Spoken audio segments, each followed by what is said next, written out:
We have a very special guest with us, Mr. Don Ciccone of The Critters, The Four Seasons, and Tommy James and the Shondells. Don, welcome to the show. Thank you, Arnie. How you doing today?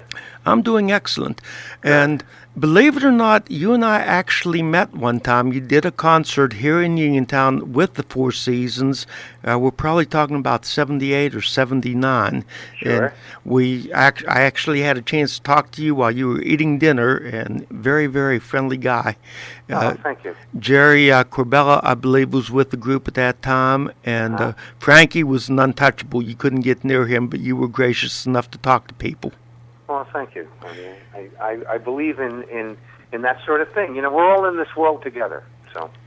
Okay, the big question, and I'm sure you've been asked this many times, how does a Jersey boy go from being a Jersey boy to being a Jersey boy? You mean the way Frankie's show exists? No, you're a New Jersey boy, basically. Is that correct? Critters are originally from New Jersey? That's correct. Yeah, that's correct. Well, how do you go from being a typical New Jersey boy to becoming one of Frankie Valli's Jersey boys? Oh, a Jersey boy. I see what you're saying. Well, you know, I got lucky, and I think that luck plays a part in any success story.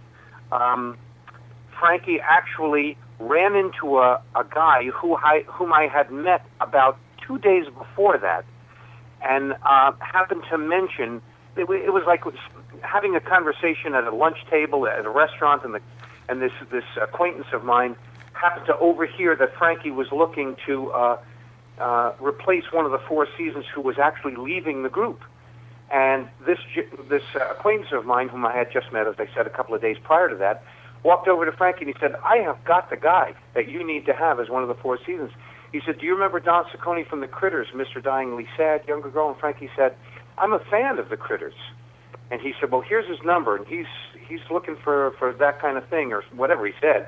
And Frankie gave me a call, and we met, and I became one of the Four Seasons. But had it not been for my friend Tony Lordi, I still remember this guy, who was a fan of my work with the Critters and my songwriting and that sort of thing. He followed my career through the years.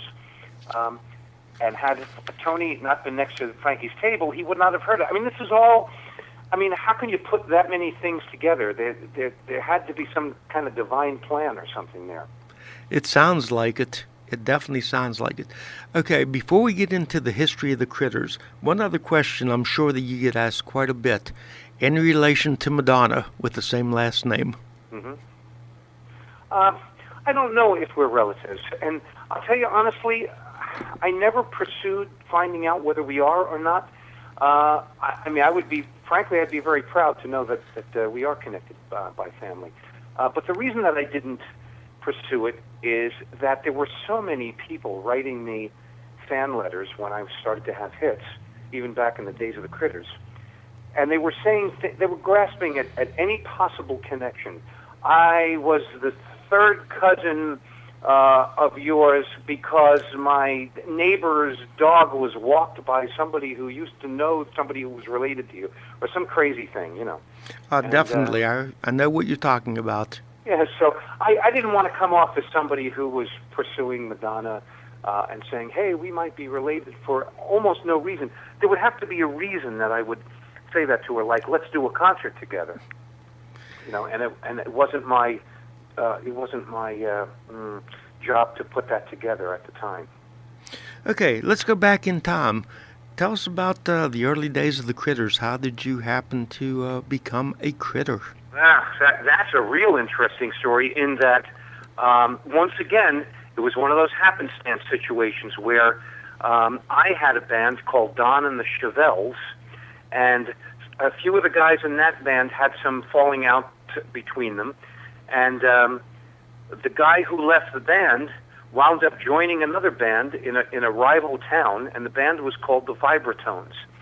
Well, that guy who left my band was my closest friend, and he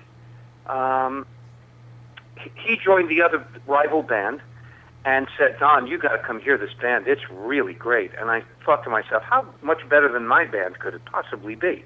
and with the eagle of a young man. And I went to hear the band, and I was completely knocked out by the band. It was just a wonderful musical band. My friend Bob got me an audition with that band, and I wound up joining it. To this day, I'm still friendly with the guy who I replaced, and friendly with all the guys who were members of that band. And it was just one of those kinds of situations where everything just kind of fell together again, and we got very successful. Okay, you had your first hit in what, 66, early 67 with a Younger Girl? That's right.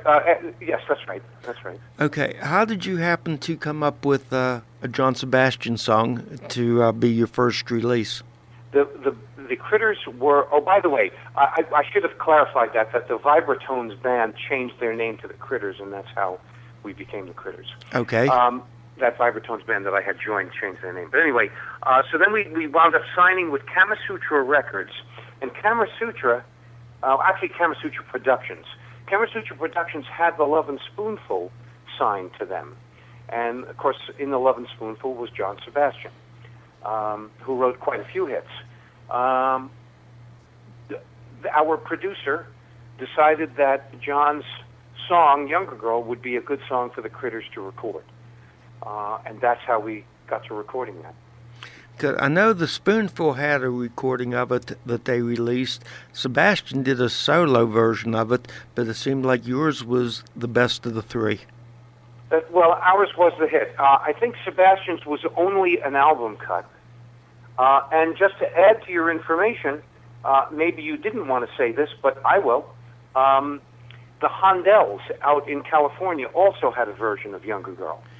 And I believe that the Shondells had a bit of a splash on the West Coast with that song, but it never became a national or an international hit.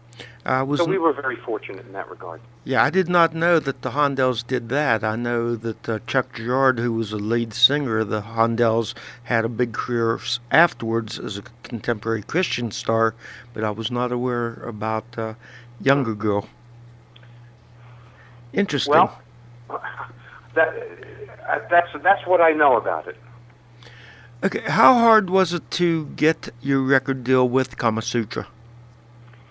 Well, that's a tough question to answer because I didn't get the deal. The deal was gotten through a manager. And the manager knew somebody who knew somebody and got us on a list of people to be auditioned.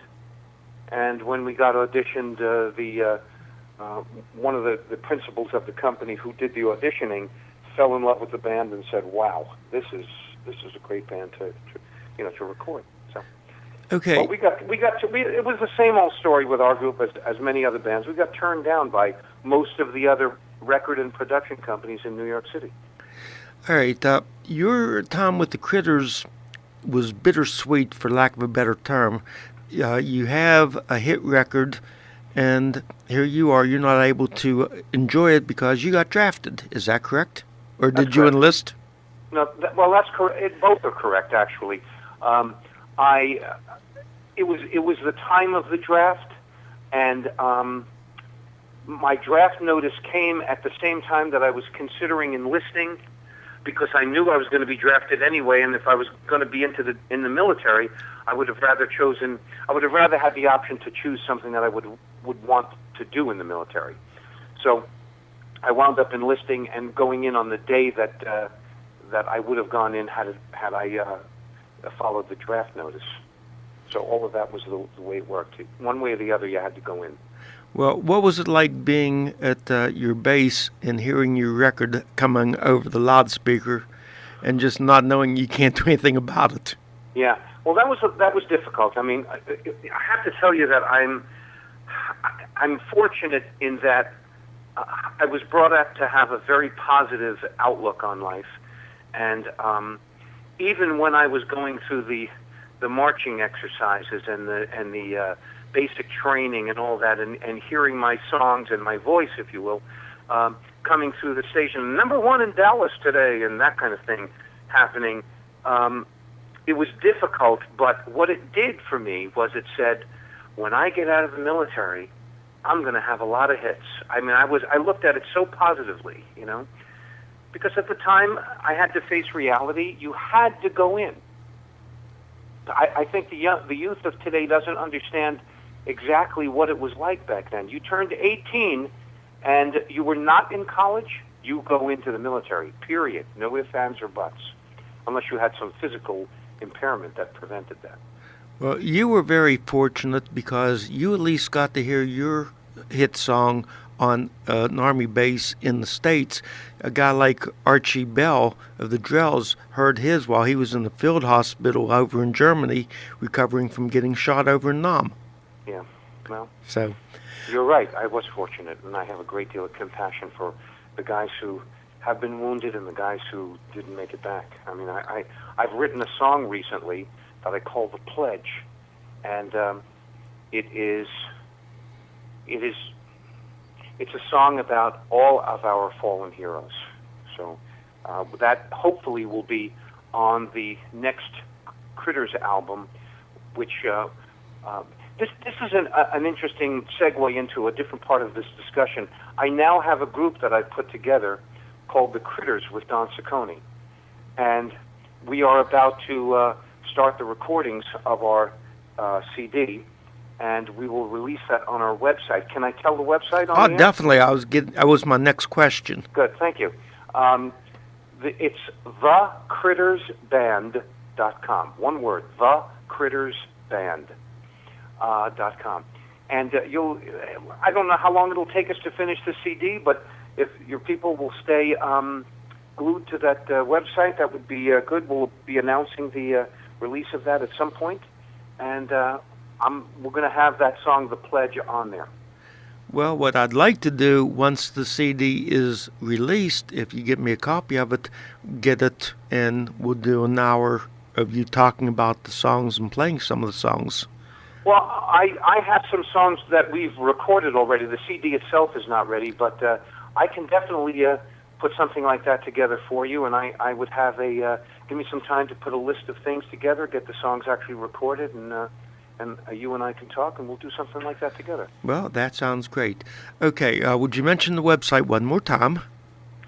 The website for the Critters Band would be thecrittersband.com, and you'll get to meet all the members of the current Critters Band, as well as some of the history of some of the people that are involved in this band, and you'll also be able to stay on top of things.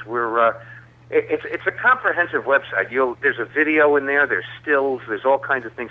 There's a video of some of the concerts that we're doing, so I think you'll get a kick out of some of that. Okay, rather than go into playing Younger Girl right now, let's move up a little bit and talk about Mr. Dyingly Sad. How did you happen to come up with it, and how did you happen to come up with it as a follow-up to Younger Girl? Well, that song was actually written before Younger Girl was recorded, if I'm not mistaken. I have to think about that. I have to research that one myself. But I remember that I wrote Mr. Dyingly Sad because I had fallen in love with a young lady, and I knew that I was going to get drafted into the Vietnam War, and I was sad about that, but I was glad that she, as a female, the woman that I loved, was not, they didn't draft females back then. So I was glad for her that she didn't have to face a war situation, but I was sad for myself that I was going to have to, right at the point where my career was starting to take off. So I wrote a song about it, and just a breeze will muss your hair, but you smile away each little care. And if the rain should make you blue, you say tomorrow is anew. So she had no care, blue be your eyes, blonde your hair. She was a blonde-haired, blue-eyed gal. You realize beyond the care, life's in a hurry, but you've got no worry. You're so mystifyingly glad. And then I got stuck. I said, oh my gosh, what am I going to rhyme with mystifyingly glad? And I just said, it can only be Mr. And I went through that whole process. And so, you want to hear a little intimate secret? I would love it. I never liked the idea of people who wrote songs with Mr. Like, I am Mr. Blue, Good song, don't get me wrong. I didn't like the concept of calling anything Mr. anything. There was something hokey about that to me. And yet, the song that I had my biggest hit with